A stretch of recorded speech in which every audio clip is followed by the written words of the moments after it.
Muito bem, pessoal, feliz terça-feira! Um episódio divertido para vocês hoje porque Emmanuel Macron acabou de ser questionado sobre esse processo judicial sem precedentes contra mim e ele é simplesmente um baita de um folgado. Ele se recusa a dizer meu nome enquanto fala sobre mim. Vou mostrar isso para vocês. Além disso, não fiquem muito animados, mas alguém acredita que pode ter acabado de avistar Jean-Michel Trogneux em uma foto que data dos anos 1970, justamente na época em que JMT desaparece. E ele está na América. Se for realmente ele, nós ainda não sabemos disso. Como eu disse, vai ser um episódio muito empolgante. Vamos direto ao assunto. Bem-vindos de volta ao Candace.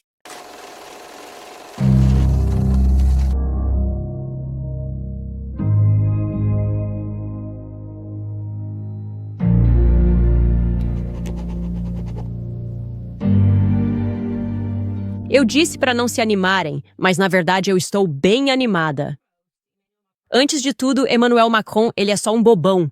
Um grande bobão mesmo. Tenho que dizer que provavelmente ele vai incluir isso em algum outro lugar em um processo quando ele entrar novamente com a ação. Eu não sei. Mas é inegável neste ponto, não é? É tão patético olhar para esse homem, vê-lo andando por aí e tentando explicar, como se você realmente pudesse perceber que todos eles são atores. Eles são apenas atores. Enfim, hoje saiu uma matéria enorme na Paris Match, que é uma publicação tradicional por lá. Nessa matéria, Emmanuel Macron é entrevistado por um jornalista amigável. Para deixar bem claro, esse é um jornalista amigável que respeita profundamente o Macron, provavelmente acha que ele é um gênio ou algo assim. E o nome desse jornalista é Darius Hochben. E claro, ele não pode ignorar o elefante na sala. Ele faz a seguinte pergunta a Emmanuel Macron. Obviamente, estamos traduzindo isso para o inglês, mas Darius diz: círculos nacionalistas americanos são hostis a você. Você decidiu entrar com uma queixa contra Candace Owens, a influenciadora que espalha o boato de que sua esposa é um homem. Isso rompe com o costume amplamente difundido entre chefes de Estado de não reagir a esse tipo de ataque. Emmanuel Macron então diz: sim, havia uma tradição de dizer que devemos deixar passar. Foi isso que fizemos no começo. No início, foi na França. Fomos aconselhados a não apresentar uma queixa. Isso corre o risco de causar o chamado efeito Streisand, que chama ainda mais atenção para essas mentiras. Mas isso tomou uma proporção tão grande nos Estados Unidos que tivemos que reagir. É uma questão de fazer valer a verdade. Fazer valer a verdade. Estamos falando sobre o estado civil da primeira-dama da França? Uma esposa, uma mãe, uma avó? Não é liberdade de expressão querer impedir a restauração da verdade. Aqueles que falam com você sobre essa suposta liberdade de expressão são os mesmos que proíbem jornalistas no Salão Oval. Eu não aceito isso. Certo? O quê? Há muita coisa para desvendar aqui. Então a pessoa volta para ele, Darius volta para ele e diz: então você irá até o fim dessa luta para conseguir uma condenação? E Emmanuel Macron diz: claro, é uma questão de defender minha honra. Porque isso é um absurdo. Ela, referindo-se a mim, é alguém que sabia muito bem que estava divulgando informações falsas e fez isso para prejudicar a serviço de uma ideologia e com conexões estabelecidas com líderes de extrema-direita. Fim de citação. Certo, pessoal, é uma questão de honra. É só uma questão de honra. E esta é uma esposa? E esta é uma mãe? E vocês não entendem que ele precisa fazer isso? Não se trata de liberdade de expressão. É maior do que liberdade de expressão, porque as pessoas que defendem a liberdade de expressão são as mesmas que negariam o acesso de repórteres à área reservada na Casa Branca. Isso não tem nada a ver comigo. Sinceramente, isso parece uma cutucada no Trump ou algo assim. Então, sim, ele está dizendo que não precisamos pensar em liberdade de expressão aqui. Nós vamos processar. Nós vamos condená-la. E claro, esse jornalista, porque ele é um porta-voz do Estado, é assim que você consegue essas entrevistas com presidentes. Você tem que estar disposto a simplesmente olhar para eles e dizer: você é incrível. Você é tão brilhante, especialmente na Europa. Claro, o jornalista Darius nunca faz as perguntas óbvias aqui. Ele nunca pergunta a Emmanuel Macron por que exatamente ele não segue o caminho muito mais fácil de defender sua suposta honra simplesmente pedindo à sua esposa sua suposta esposa, para publicar fotos dos primeiros 30 anos de sua vida. Você sabe, aquela lacuna na vida dela. Parece que se você quisesse defender sua honra, simplesmente faria isso. Talvez até andasse por aí com Jean-Michel Trugnot. Mas não, ele não pode fazer isso. Nem o jornalista pode perguntar por que ele não faz isso. Curiosamente, também, o jornalista talvez tenha esquecido de fazer a Amanda ou Macron uma pergunta ainda maior. Tipo, ei, se isso realmente é verdade, por que você não processa o Xavier Pussar? Você está dizendo que a série ficou tão grande nos Estados Unidos? Bem, essa série foi baseada no livro, que foi escrito por um cidadão francês sobre o qual, portanto, temos algum nível de domínio. Sim, nós somos franceses. Sim, você é o presidente da França. Xavier Pussar, alvo fácil, ele é francês. Processa ele primeiro por difamação. Não. Você não fez essa pergunta. Não, eu sempre dou o seu... Xavier Bessart apareceu na minha série explicando o livro e toda a sua investigação e ele não está sendo processado por difamação. Em vez disso, ele está sendo processado por cyberbullying. Então, do que se trata realmente isso, Emmanuel Macron? Não vamos descobrir isso pelos jornalistas. Claro, Darius nem sequer contestou a ideia mais absurda ali. Emmanuel Macron alega que precisou entrar com o processo, porque a história ficou tão grande nos Estados Unidos. E então ele entrou com o processo e acabou tornando a história mundialmente grande? Sobre o que estamos falando? Você vai lutar até o fim para uma condenação severa? Ótimo. Adoramos isso, Emmanuel, porque queremos te ver sentado no tribunal. Queremos poder fazer essas perguntas que você ainda se recusa a responder, que Brigitte ainda se recusa a responder. É só isso que todo mundo tem pedido. Por isso mesmo, fomos até você antes mesmo de publicarmos o primeiro episódio. Boa sorte em provar o padrão de real malícia quando você mesmo tinha um caminho para dissipar qualquer uma dessas. Aspas, rumores sobre o verdadeiro sexo da sua esposa. Enfim, gente, isso é completamente louco. Ele não vai dizer meu nome. Ele não vai dizer meu nome. Estou me sentindo como o Destiny's Child. Deixa eu mostrar essa música. Lembram daquela música antiga? Diga meu nome. Por que essa mudança repentina? Diga meu nome, diga meu nome. Se não tem ninguém por perto de você. É assim que eu me sinto agora. Sabe? Ele está agindo meio estranho. Sabemos que não é uma dama. Macron, diga meu nome. Certo, agora vamos ao que interessa. Igualmente, se não mais interessante, na verdade muito mais interessante, potencialmente algo. Certo, é algo em potencial. Não vamos nos precipitar. Apresento isso porque queremos mais informações. Esta é uma investigação aberta. Como disse, seria fechada se pudessem responder perguntas, mas não podem por causa da privacidade. Sim. Bem, só para recapitular antes de chegarmos a esta foto, o rastro de Jean-Michel Trugnot esfria completamente. Logo antes de 1970, certo?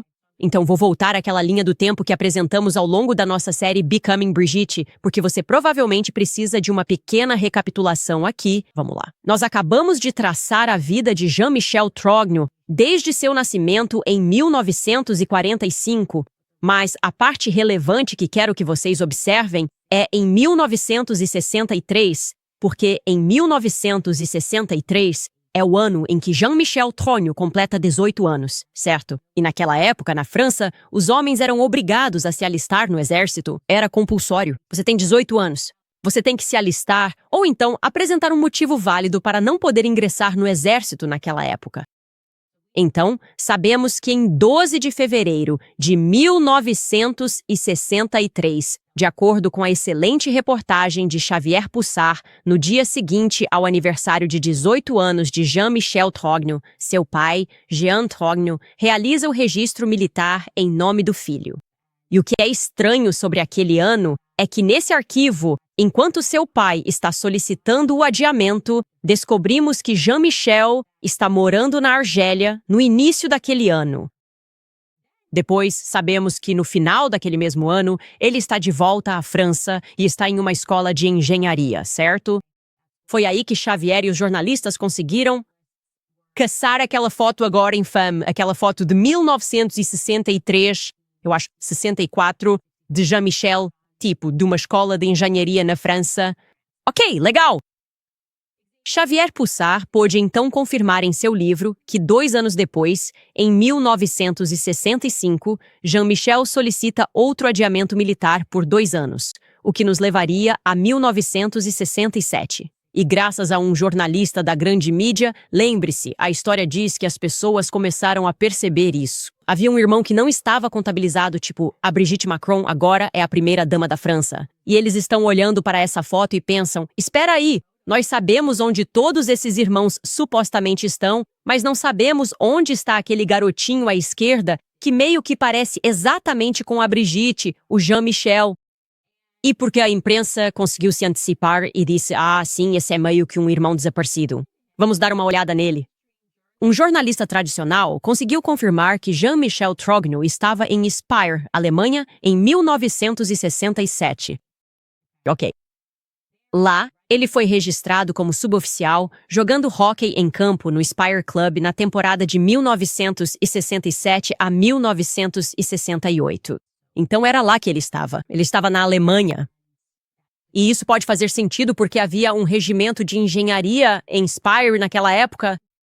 Militarmente falando, isso pode fazer sentido. Mas então, depois de 1967 1968, a trilha esfria. Não sabemos o que aconteceu com Jean-Michel Trogneux por meio de documentação. Mas o que sabemos é que Xavier Pussart tentou acessar mais informações sobre o arquivo militar dele. E sabemos que esse arquivo militar não foi fechado até 1981. Certo. Então, Xavier Pussart queria dizer: eu gostaria de dar uma olhada neste arquivo. Já faz muito tempo, obviamente, para ver o que esse cara andou fazendo durante todos esses anos. E os militares disseram: não, nem pensar. Você não pode tê-lo. E o motivo era que isso revelaria informações médicas privadas. Então era uma questão de privacidade. Há informações médicas privadas aqui? Você não pode tê-lo. Ok. Então a questão mais ampla que temos desde o início da série é o que diabos Jean-Michel estava fazendo pelos militares durante todos esses anos, certo? O que ele fez de 1968 a 1981 para os militares? E o que é interessante é que sabemos com certeza que Brigitte Macron afirma durante todo esse tempo, se é que podemos colocá-la em algum lugar, em qualquer lugar, que ela estava na América para o pouso na Lua. Novamente, isso foi antes de todo esse escândalo vir à tona, então talvez ela tenha falado demais, mas isso é definitivamente interessante. Seria algo que gostaríamos de perguntar a ela sob juramento. Ela disse a um jornalista em 2021, aqui está a manchete, ok? Então você pode conferir por si mesmo que, e a manchete é, Brigitte Macron sente nostalgia de sua juventude americana. Eu estava lá quando Armstrong pisou na Lua. Sim, aqui está a citação direta desse artigo. Diz o seguinte, novamente, esta é Brigitte fazendo a declaração traduzida do francês. Ela disse, este é o país que mais visitei quando era adolescente, disse ela durante sua entrevista com Alba Ventura. Eu estava lá quando Armstrong deu o passo na Lua. Eu vivi isso com os americanos. Ok, isso é muito interessante. Ela está dizendo que em 20 de julho de 1969, ela viveu esse momento com os americanos. Ok. O chefe de Estado está dizendo, a esposa do chefe de Estado está dizendo, que depois de tudo que ela passou, ela tem essa afinidade com a América.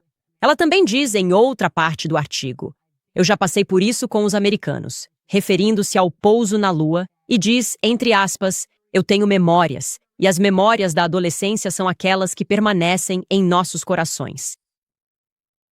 Certo, você ama a América. Bem, a América também ama você. Se você pudesse nos contar o que estava fazendo aqui, onde você estava comemorando isso, com quem exatamente você estava quando comemorou. Por isso, essa próxima parte é super interessante porque alguém no X, e novamente eu alerto, estamos apenas investigando aqui. Estamos literalmente só fazendo perguntas e sempre é mais rápido ir direto ao público porque a internet é a melhor. Isso é como a nossa própria CIA. Isso é tipo a agência de inteligência Candace de detetives, mamãe e papai por aí. Bem, alguém no X chamou minha atenção quando alegou que viu alguém que tinha certeza que se parecia com Jean-Michel Trogneux em um documentário que estava assistindo sobre o experimento da prisão de Stanford. Ok, aqui está um tweet, só para você saber. eu não inventei isso. Este é o tweet. Eu estava assistindo a um programa de TV sobre o experimento da prisão de Stanford. O primeiro episódio mostra o perfil lateral desse jovem. No minuto 5:45, tive que voltar e olhar de novo. E eu pensei, uau, esse visual chama a atenção? Olha, eu não sou exatamente uma tecnologia aqui, mas definitivamente parece familiar. E falando sobre psicologia, tudo o que temos discutido neste podcast sobre psicologia, leitura do caos, isso chamou minha atenção. Ok, e então, quando você descobre o que foi o experimento da prisão de Stanford, isso desperta ainda mais o seu interesse. O que foi o experimento da prisão de Stanford? Bem, foi um dos experimentos psicológicos mais controversos da história. Sem brincadeira da história. Foi controverso não só pelo que foi feito, mas também porque, anos depois, um historiador francês basicamente olhou para tudo e disse: isso foi teatro. Essas pessoas estavam realmente atuando. Muitas das coisas que o público ouviu simplesmente não eram verdade. Eles fizeram esse experimento porque queriam produzir um certo... Deixe-me te contar sobre isso. Aqui está o que sabemos de fato, ok? O que sabemos de fato é que o experimento aconteceu em 1971 e foi financiado pela Marinha dos Estados Unidos e pelos fuzileiros navais. Foi financiado pelos militares porque eles queriam explorar o comportamento antissocial. Eles queriam determinar se, quando colocadas sob extrema pressão e abuso, ok? Pense nisso. Eles queriam saber se, quando colocadas sob extrema pressão e abuso, seria possível transformar indivíduos psicologicamente saudáveis em pessoas que se envolveriam em comportamentos distorcidos. Tipo, você vai seguir a multidão, você vai entrar. Você senta ali, é uma pessoa saudável, não é alguém que faria algo perturbado. Bem, se continuarmos te pressionando, cutucando e abusando, você vai se juntar a nós? Ninguém nunca sabe por que o nosso exército, a Marinha, está interessada. Ninguém consegue responder por que se interessam por esses experimentos estranhos. Mas estou me desviando. Você já conhece psicologia.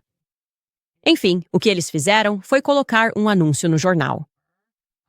Isso era só para pessoas do campus. E eles encontraram 24 estudantes universitários do sexo masculino saudáveis. Eles selecionaram 24 entre 75 estudantes, candidatos que foram então avaliados quanto a questões psicológicas e médicas para garantir que não tivessem nenhum problema. E os participantes foram então designados aleatoriamente para desempenhar o papel de prisioneiro na simulação ou de guarda nesse ambiente de prisão simulada. Basicamente, o psicólogo responsável, esse completo esquisitão, quero dizer, eu olho pra ele e fico tipo, sabe, super nojento. Philip Zimbardo e alguns estudantes de pós-graduação simularam um ambiente prisional e investigaram os efeitos psicológicos do poder percebido e dos papéis situacionais. Os guardas tornaram-se cada vez mais autoritários e nos dizem que os guardas faziam parte do experimento, certo? Eles ficaram cada vez mais autoritários, abusivos, sádicos. Enquanto os prisioneiros apresentavam sinais de extremo sofrimento e, eventualmente, submissão. O experimento estava inicialmente planejado para durar 2 semanas, mas teve que ser interrompido após apenas 6 dias, devido às reações e comportamentos psicológicos extremos apresentados pelos participantes, tanto pelos guardas quanto pelos prisioneiros. E aparentemente foi a esposa desse cara que encerrou o experimento. Ela também é psicóloga, Christina Maslach. Ela chega e diz: "Meu Deus, vocês estão sofrendo demais. Precisamos encerrar este experimento com esses estudantes de pós-graduação que agora estão abusando uns dos outros." Enfim, vou mostrar para vocês um trecho de um desses chamados guardas, que adorava falar sobre seu papel de guarda e dizia: "Ah, eu só me inscrevi nisso. Eu era estudante e entrei nessa. Eu simplesmente gosto de usar as pessoas. Quero dizer, fui escolhido aleatoriamente para ser guarda e estava tudo bem para mim." O nome desse cara é Dave Eshelman. Ouça só. Todo dia eu pensava, bem, o que podemos fazer para intensificar o que fizemos ontem? Como podemos construir em cima disso? Por que você queria intensificar as coisas? Acho que por 2 motivos. Um era porque eu realmente acreditava que estava ajudando os pesquisadores a entender melhor o comportamento humano. Por outro lado, era algo que me interessava pessoalmente. Sabe, não posso dizer que, você sabe, não gostei do que estava fazendo. Talvez, sabe, ter tanto poder sobre esses pobres prisioneiros indefesos, sabe? Talvez, de certa forma, você acabe gostando um pouco disso.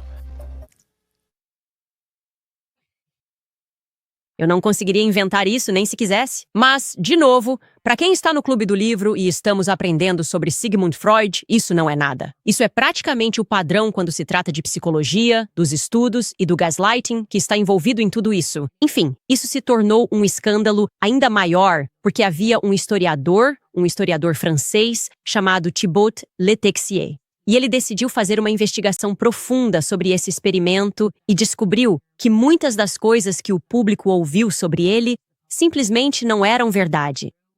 Era mais um teatro. Depois, houve um indivíduo que participou do experimento e disse que foi instruído a dar entrevistas posteriormente e a dizer exatamente o que lhe mandaram dizer. E a recompensa dele por isso foi que ele basicamente recebeu de Philip Zimbardo um monte de credenciais e foi autorizado a começar sua própria carreira na psicologia. Sorte de entrar ali, tipo, se era real ou se aquelas pessoas sabiam o que estavam fazendo ao entrar ali, porque basicamente queriam dizer, bem, este estudo mostrou isso, então agora é oficial. E esse cara, Ashleman, é super suspeito. Na verdade, ele é filho de um professor de engenharia de Stanford e era estudante na Chapman University na época do experimento. Ele, como eu disse, foi o guarda mais abusivo da prisão, entrou de cabeça, foi super sádico com isso. E mais tarde, ele até descreve como se sentiu mal pelas pessoas que abusou, ou acho que você poderia dizer que ele tinha empatia pela prisão.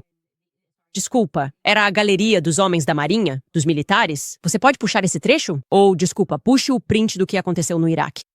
Basicamente, tínhamos um grupo de soldados e eles estavam cometendo abusos. Isso foi em Abu Ghraib e o escândalo veio à tona. E ele diz aqui, minha primeira reação foi, isso me é tão familiar.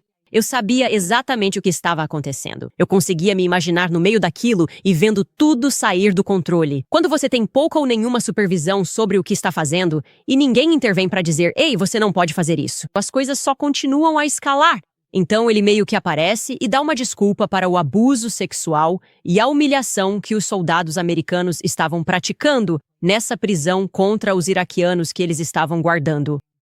Muito interessante. Agora ele se torna uma espécie de autoridade nesse assunto. É um pouco uma toca de coelho. O ponto é que aquela imagem definitivamente chamou minha atenção. Fiquei pensando, será que poderia ser o JMT? Eu não sei. Obviamente, eu não faço ideia. E tudo o que estamos procurando é mais informação, honestamente, para descartar, porque simplesmente não sabemos para onde o JMT foi. Não sabemos o que ele estava fazendo no exército. Não sabemos o porquê. Além disso, o governo dos Estados Unidos não está se envolvendo aqui e dizendo para Emmanuel Macron ir embora. Será que eles sabem de algo? Será que nós não sabemos de algo? Pode ser um beco sem saída? Mas algo interessante que posso te contar é que não importa o quanto eu aprofunde nesse experimento, eu simplesmente não consigo encontrar uma lista dos 24 estudantes que participaram disso. Isso deveria ser muito fácil de encontrar. Isso foi financiado pelo exército. Eles têm documentários. Eles colocaram fotos na internet. Não me mandem isso, pessoal. Nós já sabemos que a Universidade de Stanford colocou um monte de fotos e relatórios sobre o experimento. Mas, na verdade, eles não mostram 24 participantes. Eles não nomeiam 24 participantes. Não há como a gente analisar e dizer, ok, essa pessoa está aqui, aquela pessoa está ali, para simplesmente dizer, ok, então era esse o indivíduo. Era esse o prisioneiro. Era esse o graduado. E podemos confirmar que todo mundo aqui era apenas um estudante americano. E sim, e aqui está o que esse indivíduo está fazendo hoje. É isso que queremos. Um estudante de Stanford. Conhece um estudante de Stanford. Você sabe o que fazer? Vá buscar o acervo de evidências, encontre a lista dos estudantes que participaram desse experimento e nos envie dicas para canizones.com. Talvez você esteja nas Forças Armadas, talvez você esteja na Marinha e tenha acesso a essa informação, ou saiba onde procurar por essa informação. E, obviamente, assumindo que seja público, o que estou presumindo que deve ser, por favor, nos envie um e-mail e diga, sim, na verdade, talvez você tenha participado. Talvez você seja um dos 24 e você pode nos confirmar, Sim, eu conhecia todos aqueles estudantes que participaram. E aqui está o que aconteceu. Aqui estão mais informações relacionadas a isso. Parece que o mesmo grupo muito pequeno de, entre aspas, estudantes que participaram são os únicos que falam sobre isso. E há muitos deles que estão desaparecidos. Temos tempo e paciência para investigar isso, especialmente quando o presidente da França está me processando. É minha paixão. Então, isso é tudo o que vou dizer sobre esse assunto. Agora, Goldco, relatos. Bancos centrais compram o dobro de ouro, ignoram mercados tradicionais, compram ouro de mineradores na África, Ásia e América Latina. Não há dólares, simplesmente ouro físico. Essa mudança não é apenas simbólica, pode ser estratégico. Eles podem estar tentando contornar os sistemas financeiros ocidentais. Ao longo dos anos, passamos por momentos difíceis. Inflação disparada, dívida nacional crescente, volatilidade do mercado e guerras. Pessoas e bancos recorrem ao ouro. O ouro é real, tangível e manteve seu valor por milhares de anos. O ouro não desaparece quando políticos tomam decisões ruins. A Goldco são os especialistas em quem confio para proteger sua aposentadoria com metais preciosos. Se você está preocupado com a inflação, a Goldco facilita. Visite CandiceLikesGold.com para receber seu kit de ouro e prata de 2025 gratuito. 10% em prata grátis. Então não espere pela próxima crise. Proteja seu futuro hoje. Acesse CandiceLikesGold.com. Mais uma vez, esse é o CandiceLikesGold.com. Além disso, o sistema não está quebrado. É manipulado. Se endividado, é como eles querem. Bancos lucram com seu desespero. Credores ganham quando você perde, mas não precisa mais jogar o jogo deles. A PDS Debit ajuda você a retomar o controle.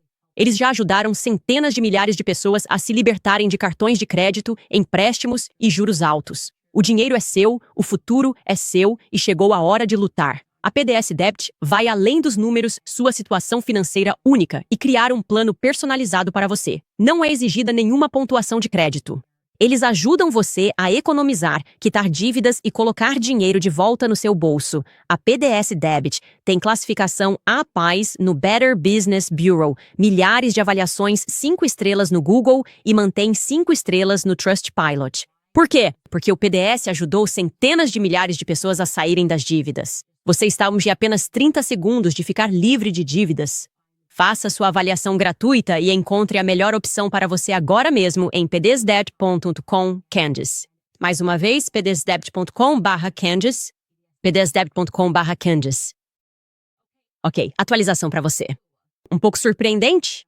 Não sei por que a mídia deixou isso de fora ontem. Eles claramente tiveram acesso ao documento de acusação daquele oficial cibernético israelense que trabalha sob o governo de Bibi Netanyahu. Lembre-se, eu falei sobre isso com você ontem.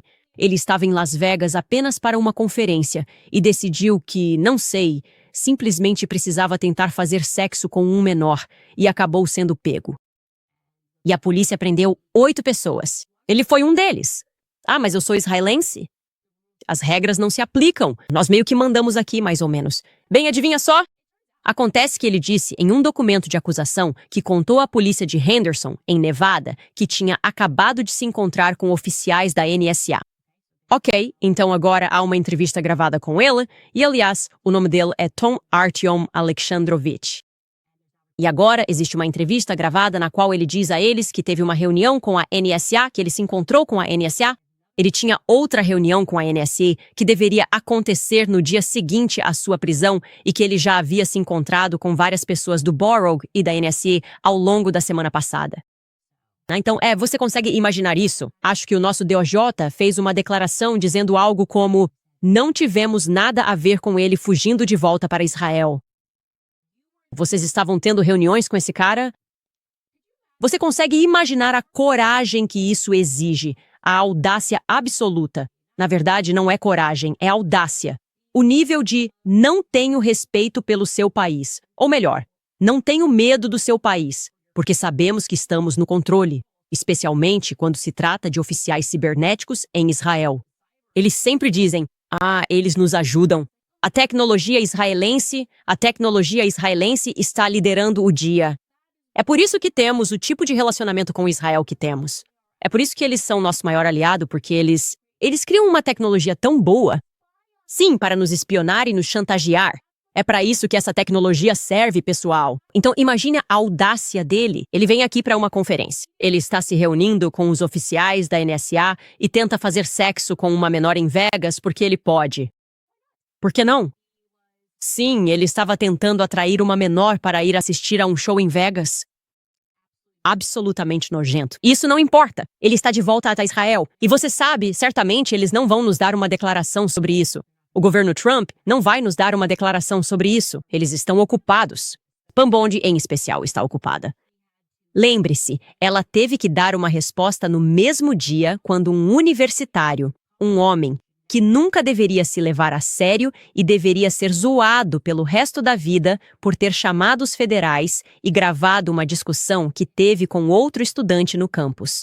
Esse é o estado da masculinidade na América agora, que você tem um garoto de 20 anos que decide vestir uma camiseta das FDI para ir à academia no campus universitário porque eles não estão cometendo um genocídio.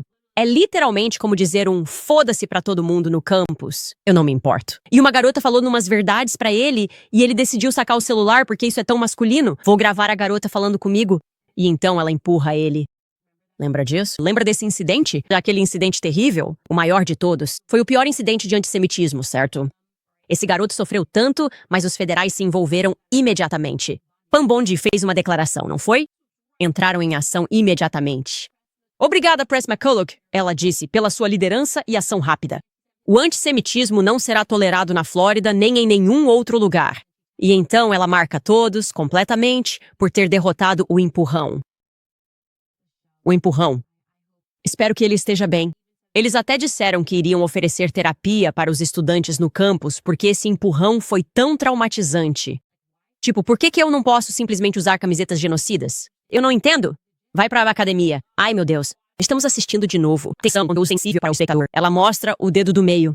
E quando ele posta, escreve wheezing, significa rindo. Ha, isso é ótimo. Os federais se envolveram. E essa garota está fora do campus desde então. Só fico pensando se os federais poderiam ter agido tão rápido quando alguém tentou fazer sexo com um menor em Vegas enquanto estavam tendo reuniões com os federais. E a resposta é não. É por isso que ele está de volta em Israel. E a resposta é não. Eles não podem fazer isso. Esse não é o trabalho deles. O trabalho deles é lutar palavras, não atos.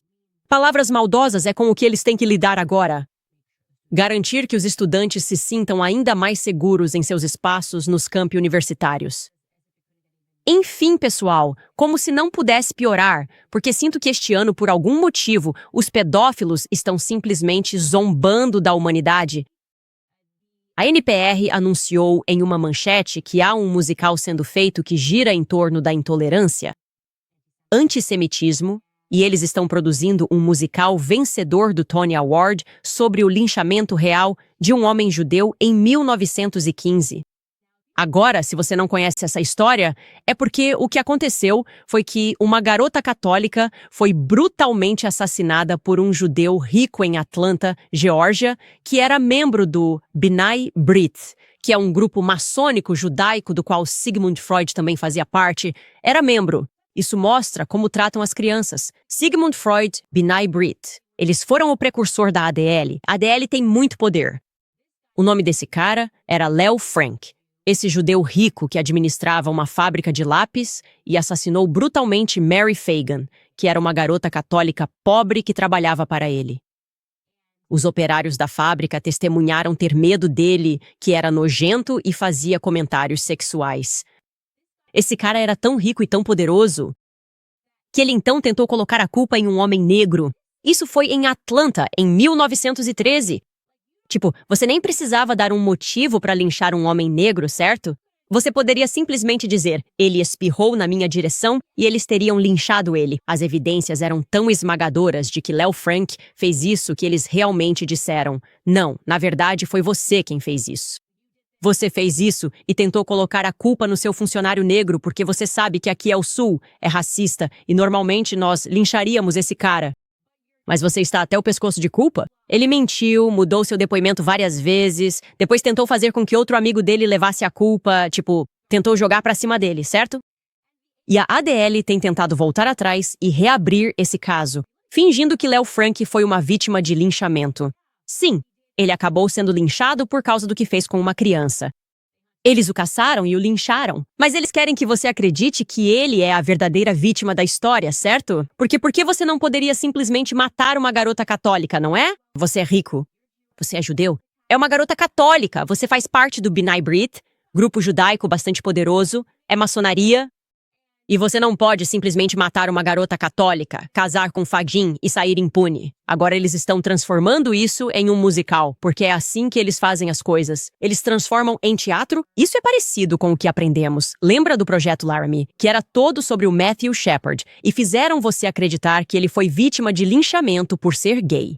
Eles estão fazendo aquilo de novo, onde precisam reescrever a história, mentir para você sobre tudo. Mas olha, aposto que vai mexer com o seu coração quando você perceber que não dá para simplesmente assassinar uma garotinha católica. Você não pode simplesmente matá-la. Você não pode simplesmente matá-la. E você deveria estar enojado. Você deveria estar enojado. Ele era um ser humano desprezível, um chefe desprezível. Enquanto eu vivi, eles até me mencionaram amigavelmente que eu estava promovendo a teoria da conspiração. Ele é culpado. Ele foi condenado. Você não está transformando esse homem em uma vítima. Você simplesmente não vai fazer isso. Ok?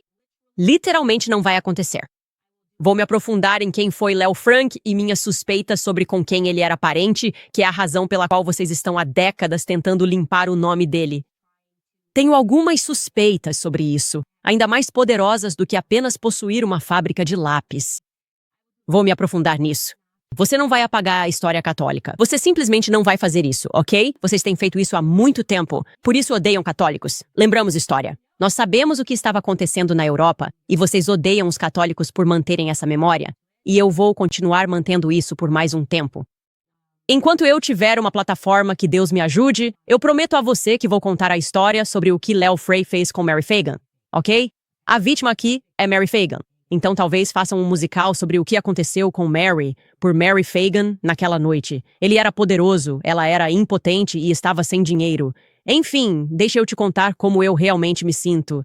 Deixa eu parar de te contar como eu realmente me sinto e agora te dizer que isso é meio parecido com esses processos presidenciais que estão acontecendo, caso você não tenha percebido. Melania Trump, de quem eu gosto muito, sinceramente, ela é minha Trump favorita. Ela é minha Trump favorita. Sabe, quando ela fala, acho que é digna e poderosa. E quando ela adota uma postura firme, é porque alguém, antes de tudo, quando ela fez isso, foi porque estavam indo atrás do filho dela.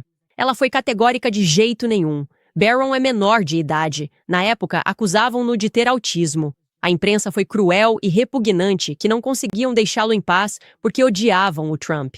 E eles queriam destruir todas as camadas do Trump. E ela tomou uma postura muito digna contra isso. E ela realmente mostrou ser do tipo, mamãe não brinca com isso. Bem, estávamos mostrando trechos da entrevista de Hunter Biden e ele falou sobre a saga de Jeffrey Epstein e questionou bastante, dizendo: alguém realmente acredita que esse cara simplesmente escapou disso e que eles não sabem, que não tem mais informações? Milo Yiannopoulos. Não acho que tenhamos. Talvez tenhamos feito isso. Fiz uma entrevista na qual ele disse que agia como herdeiro natural do MAGA, não se importava de verdade, dizia tudo e já tinha o suficiente e atacava a imprensa. Ele está atrás de George Clooney. Ele está indo atrás do seu próprio lado e chamando essas pessoas de falsas. Jake Tapper. Foi uma entrevista revigorante, sem dúvida. Mas nessa entrevista, eu meio que esqueci que Hunter Biden sugeriu que Jeffrey Epstein foi a pessoa que apresentou Melania a Trump. Obviamente, essa é uma acusação séria, não é algo que realmente ganhou força, mas, dado tudo e o quanto as pessoas estão revoltadas com Jeffrey Epstein e o que ele realmente é, dá para entender por que Melania Trump não quer essa associação, especialmente se não for verdade. Então ela enviou a ele uma notificação extrajudicial para que parasse. Isso virou notícia e foi dito: vou processá-lo por $1 bilhão se você não disser que essa informação é falsa e difamatória. Basicamente, você precisa voltar atrás no que disse e esclarecer as coisas. Bem, Hunter Biden respondeu à ameaça de processo dela. Ele voltou ao programa de Andrew Callahan. E aqui está o que ele disse. Senhoras e senhores, chegou o dia da litigação presidencial. É hora do processo. Em minha mão está uma carta de exigência legal endereçada ao Sr. Hunter Biden, da primeira-dama dos Estados Unidos, exigindo a retratação do vídeo do Channel 5 chamado Hunter Biden Returns, no qual o Sr. Biden aqui faz alguns comentários especulativos sobre o relacionamento entre Jeffrey Epstein, Melania Trump e Donald Trump. Ok, bem, eles se conheciam bem, eles passaram muito tempo juntos. De acordo com o biógrafo dele, foi Jeffrey Epstein quem apresentou Melania. Foi assim que Melania, a primeira-dama e o presidente se conheceram. Sério? Epstein fez a apresentação? Sim, de acordo com Michael Wolff. Então, só posso me basear no que as pessoas estão dizendo, e eu não sei. Ele não fez essas afirmações do nada. Elas vêm de outro jornalista chamado Michael Wolff, que é um biógrafo que realmente conversou com Jeffrey Epstein. Mas agora estamos aqui e eu tenho um documento de $1 bilhão nas minhas mãos porque a senhora Trump está pedindo $1 bilhão em indenização se não retirarmos o vídeo.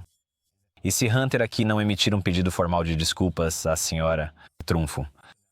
Então, agora estamos aqui talvez para lhe dar a plataforma para se desculpar com a primeira-dama pelas declarações que você fez sobre a possível conexão dela com Jeffrey Epstein.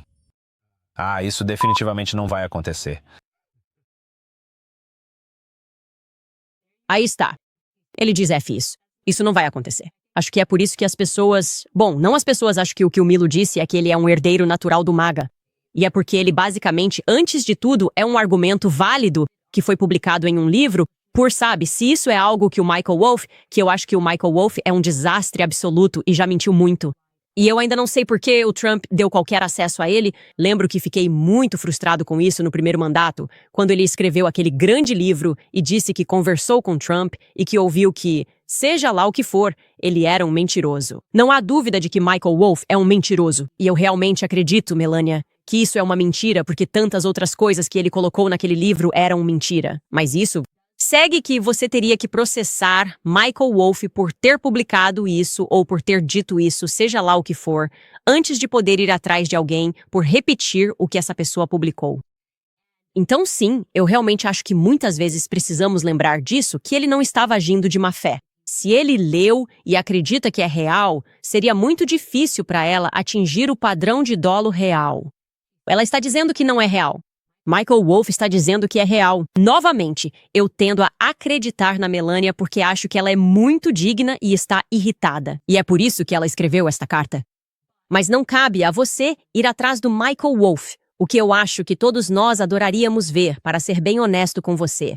Acho que ele já mostrou que tem muitos laços com o Deep State. E eu acho que esse livro foi realmente feito porque o Deep State estava tentando tirar o Trump de lá.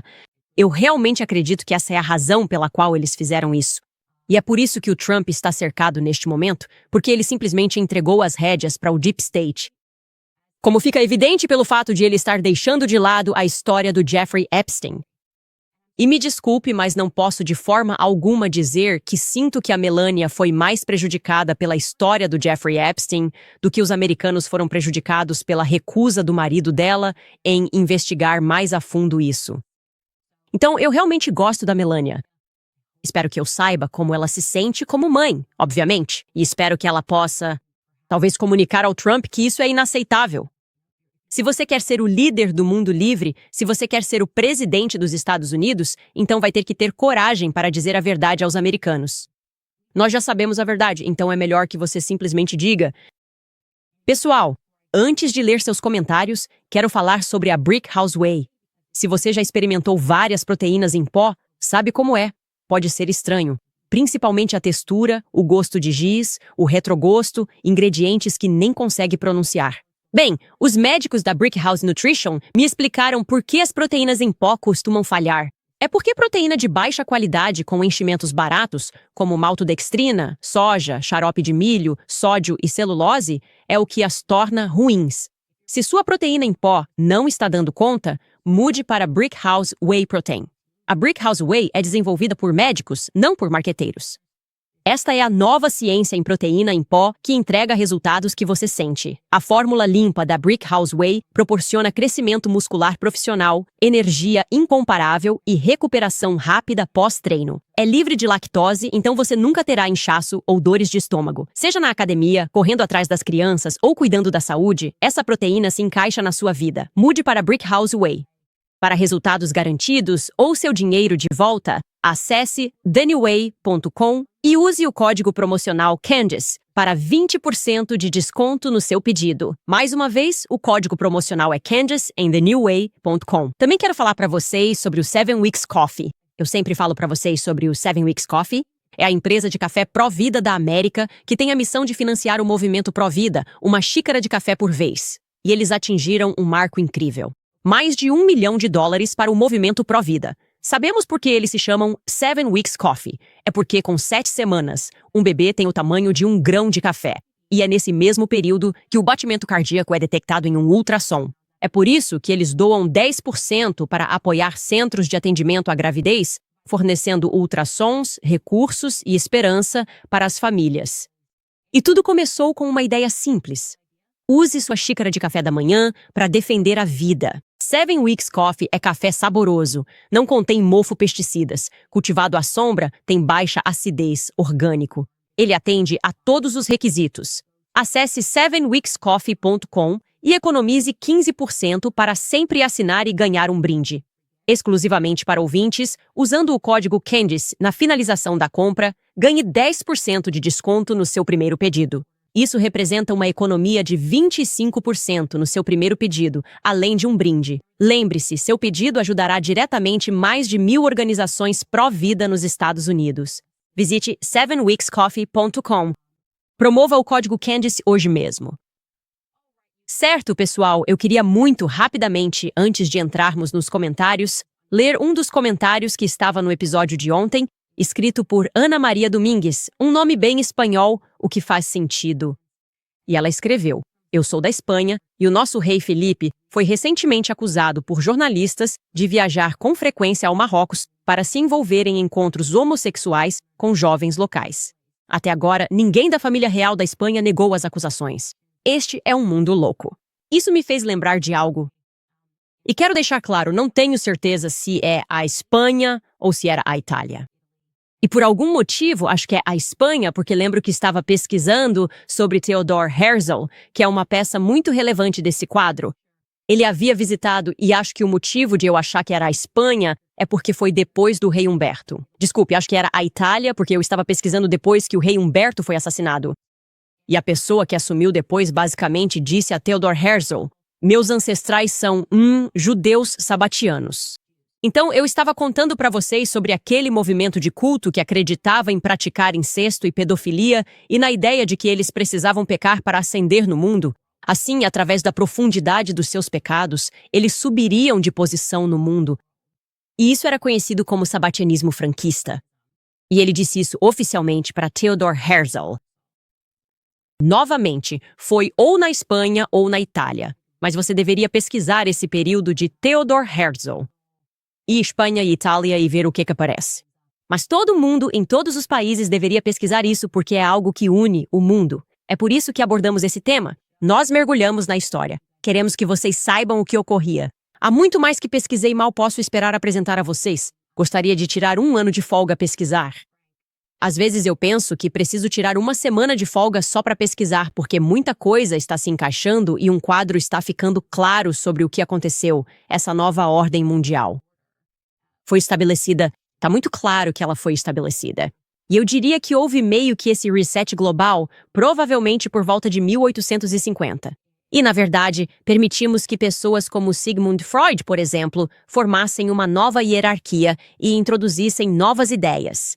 E você meio que precisa voltar no tempo e entender quem são essas pessoas para compreender o nosso presente. E é por isso que estamos lendo. A gente sabe que vocês, Clube do Livro, em breve. Clube do Livro em 45 minutos, na verdade. Estamos lendo O Ataque à Verdade e voltando no tempo para entender as coisas. Então, vamos ver vocês em apenas 45 minutos no Clube do Livro. Se você ainda não entrou, pode fazer isso. Ok, mais alguns comentários antes de encerrarmos, para que eu possa fazer uma pausa antes de irmos para o Clube do Livro, não o Brook Club. Temos o David que escreve: E.T. é fofo e está copiando demais. Ele está copiando demais dos outros? Macron e eu é mais preciso. Muito obrigado, David. Eu não sei do que vocês estão falando. Vocês ficam mencionando o ET. Nós nunca mostramos o ET no programa. Então é estranho que vocês continuem dizendo isso?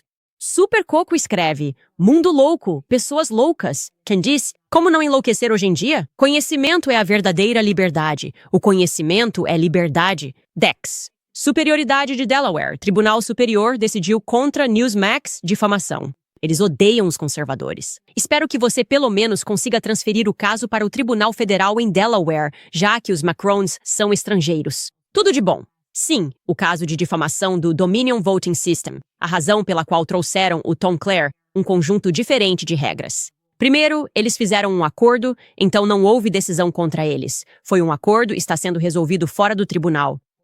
Normalmente, quando você está lidando com uma organização de notícias, o motivo pelo qual elas fazem um acordo não é porque acham que não podem ganhar, é porque elas estariam perdendo para ganhar, ou seja, teriam que entregar todas as suas comunicações, e isso pode ser um processo muito doloroso para uma empresa de notícias. É por isso que eu acho que foi a CNN que também fez um acordo com o Trump? Você não vai querer? Foi a ABC? Ok. ABC e CBS, você simplesmente não quer passar por esse processo realmente doloroso de descoberta. Eu estou aberto a ser investigado porque não tenho nada a esconder. Não houve conluio. Obviamente não houve coordenação com nenhum político de extrema-direita na França ou em outro lugar, ou na Rússia. Tudo isso é completamente louco. Eles sabem que isso é completamente louco. Então eu não tenho nada a esconder. E também, este é o presidente em exercício da França. Isso não é uma empresa privada, como a Dominion Voting. A ideia de que não podemos criticar presidentes em exercício está fora de controle. Isso simplesmente não pode acontecer na América. Mas ainda vem muito mais por aí. Nós temos, eu acho, uma estratégia jurídica muito eficaz aqui. E estamos ansiosos pelo processo de descoberta. Da minha parte, não tenho nada a esconder. Eu imagino, dado o fato de que eles estão escondendo tudo, que os Macrones têm muito que querem esconder. Em seguida, governo suficientemente bom funcionou direitos trabalhistas. Quando eu estava na Guarda Nacional, sempre nos diziam que Abu Ghraib era o motivo pelo qual soldados da Guarda Nacional raramente eram enviados depois disso. Mas essa lógica nunca fez sentido para mim. Muito interessante. Eu não sabia. Zach Warden pesquisou sobre o Return to the Land, uma comunidade exclusiva para brancos, rotulada como antissemita e colocada na lista negra pela ADL, do leste do Arkansas, enviou o caso deles para o Departamento de Justiça. Eu visitei a propriedade e entrevistei um líder. Não, eu não faço ideia do que é o Return to the Land. Vou ter que pesquisar sobre isso. Mas, quero dizer, qualquer coisa que seja colocada na lista negra pela ADL, geralmente é provavelmente algo que você deveria apoiar. Sim, porque a ADL nasceu da B'nai B'rith e eles eram fanáticos maçônicos e fundaram a organização para mentir, difamar pessoas a fim de proteger Leo Frank. E como eu disse, acho que a linhagem dele significava mais para eles do que foi divulgado ao público até agora, porque eles surtam com o caso Leo Frank e mentem sobre isso. Mas todos nós temos a capacidade de pesquisar e aprender sobre esse caso, e você deveria fazer isso. Aquela pobre garota, Neri Fagan. Enfim, pessoal, a gente se vê amanhã. E se você está no Clube do Livro, eu te vejo em cerca de 45 minutos.